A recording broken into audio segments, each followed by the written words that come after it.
Because of the tribal factor, he became a vice president or a deputy president. So he has no profile to speak about RAILA. But the other day I've seen a lot of clips, even when he was in office, he was desiring, he was very thirsty of RAILA, either against the bars or death itself. If Gachagua and his ilk believe that this government is as rotten as they would want the nation to believe, why are they not asking these 8 to resign from that government? That is the highest level of hypocrisy ever seen in this country. And number 2, why are these 8 people very quiet when the government that they serve in is under attack? Those 8 individuals hailing from Mount Kenya region should talk to Gachagua in a language that he understands to stop attacking the government that feeds them. Gachagua has no right to talk. He's not in RAILA's circle. He's not his age mate. He's not his profile. He just served 1 term here and never uttered a word. I served with him myself. I can tell you, fam. Never said anything. The statement on utterances of Rigathi Gachagua, the former deputy president, and Maragua member of parliament, Mary Wamaua. We are here to call out and demand an immediate stop to a campaign being waged by a section of leaders from Mount Kenya against the few Luo leaders in government and the leadership of the Luo community outside government. We are particularly concerned about the venom that has been spewed against the Prime Minister RAILA ODINGA, the Cabinet Secretary in charge of Treasury, Honorable John Mbadi, and the Cabinet Secretary in charge of Energy and Petroleum, Honorable James Opiyo Wandayi, by Honorable Rigathi Gachagua and Honorable Mary Njoroge Wamaua of Maragua constituency. In this dirty campaign, even members of the Luo community holding service positions are being singled out for attacks. In the last few days, Interior Principal Secretary Dr. Raymond Omolo has been the target of an online campaign by bloggers associated with Gachagua and other Mount Kenya leaders. The scheme will soon be extended to target every other Luo officer in government, including sweepers and tea makers in government offices.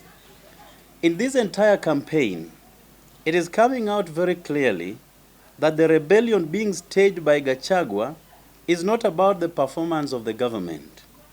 It is about the placement of Luos in certain positions in government and the rapport between the Prime Minister, Right Honorable RAILA ODINGA, and President Dr. William Samoei Ruto. In the words of Rigathi Gachagua and Mary Wamaua, it is unbelievable that John Mbadi is in charge of the country's national treasury and Honorable Opiyo Wandayi is at the Ministry of Energy as Cabinet Secretary. Gachagua and his ilk finds it a crime that Raymond Omolo is the Principal Secretary for Interior. Mary Wamaua has gone way further and stated that her community always prays for the death of Right Honorable RAILA ODINGA. They find it unbelievable and unacceptable that RAILA is still alive and working with President William Samoei Ruto. To date, no leader from their region or elsewhere has seen it necessary to condemn the attacks of Gachagua or Wamaua. Everyone is happy and comfortable with the bashing of Luos and RAILA ODINGA in particular. We find it unbelievable that people who call themselves leaders can harbor such hate and let it out in public utterances. We are here to let Gachagua Wamau and others who think like them understand that the pain they feel today about the very Luos in government, the Luo nation has gone through and lived with since independence. Don't forget that Mount Kenya region has 8 members in President Ruto's cabinet against 1 Luo and 1 Suba. But we have handled it better and with decorum. We responded to our marginalization, brutalization, and stigmatization by fighting for a fairer and more just Kenya for all Kenyans. We handled it by fighting for constitutional changes that brought in a new constitution that allows people to even wish death to leaders, as Wamaua did, and still get away with it. Let us be clear to Gachagua and Wamaua. Like all other tribes, the Luo are in Kenya by right, not by invitation. Like all other communities, we are here to stay. We are not going anywhere, anytime, sooner or later. So they have to know how to live with us. We will always fight for a just, fair, and more equitable Kenya. In the process, as Luo leaders, we will fight for rightful share of the national cake for our people without any fear or apologies. This deliberate plot to profile and intimidate Luos in and out of government by the likes of Gachagua must stop. Everyone in this country knows we cannot be intimidated. It is a futile exercise. It is a lost cause.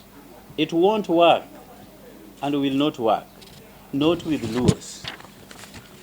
Finally, God has been gracious and kind to Right Honorable RAILA ODINGA. Despite decades of prayers for his death by others, God has granted RAILA ODINGA a good health and a long life.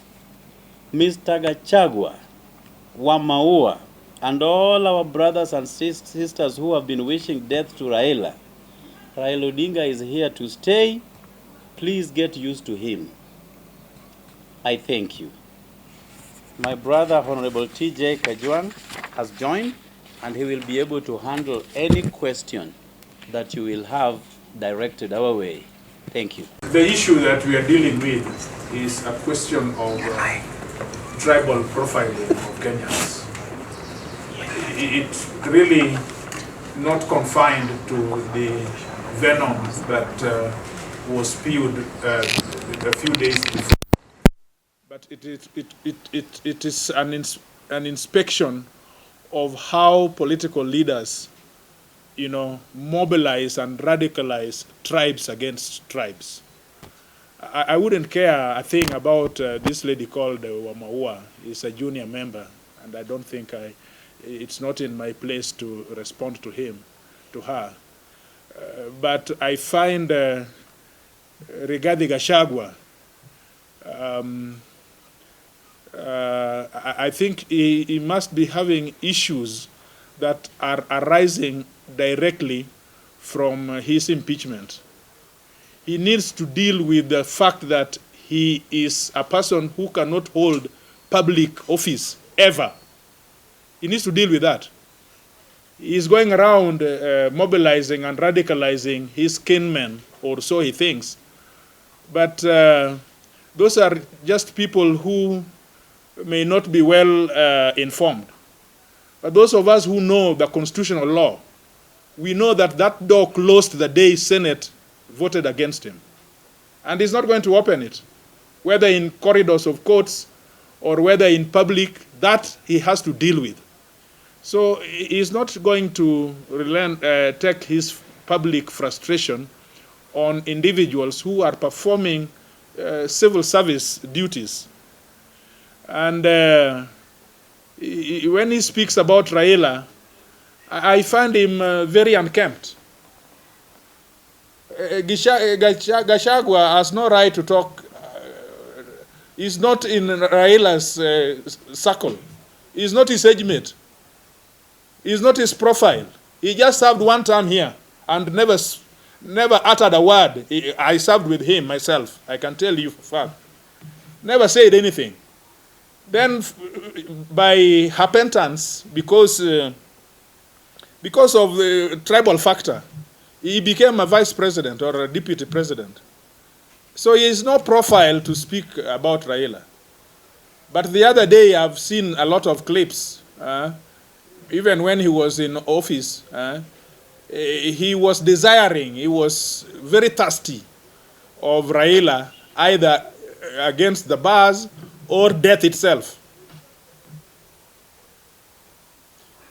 So when now he finds himself secluded in dustbins of oblivion, now he begins to speak to RAILA. I take it very unkindly, and I hope Kenyans of goodwill, people who are drawn to think, will not take him seriously at all, and we will resist this tribal profiling of anybody from all sides, whether Luo or Giriama or anybody else. Thank you so much.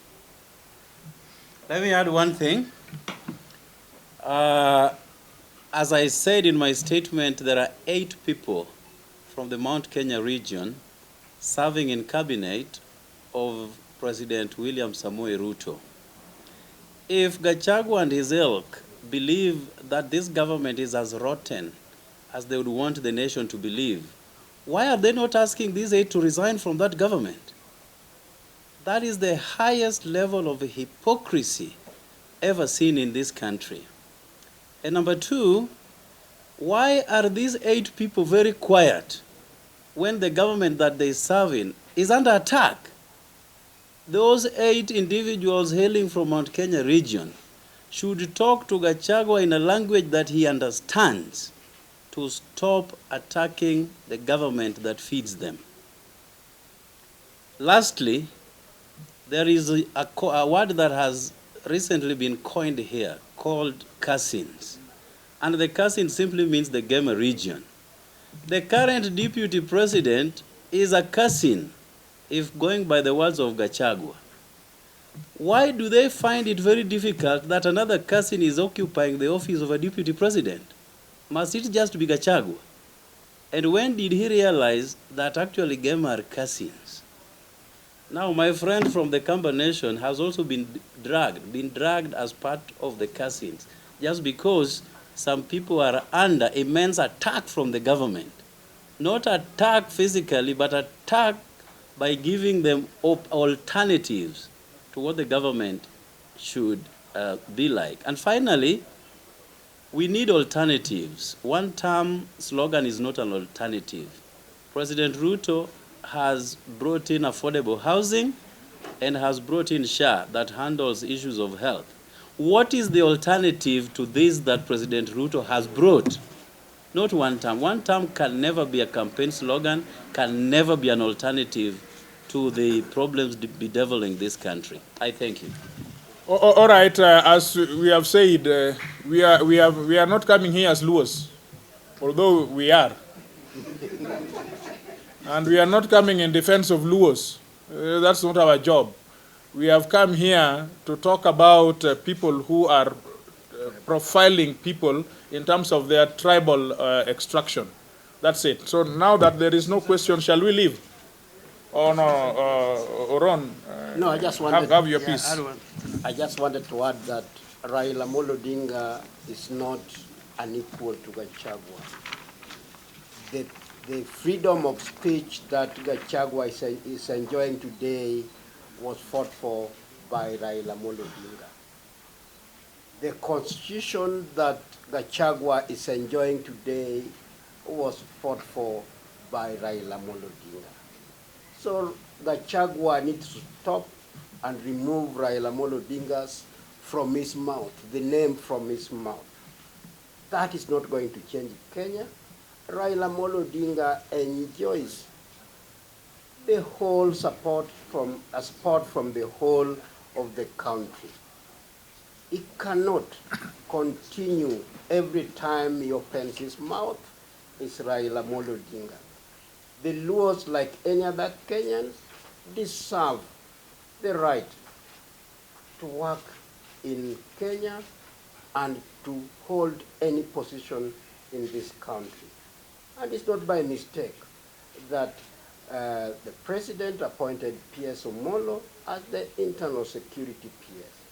It's not by mistake that the president appointed Mbadi or appointed Wandai as the CS Energy.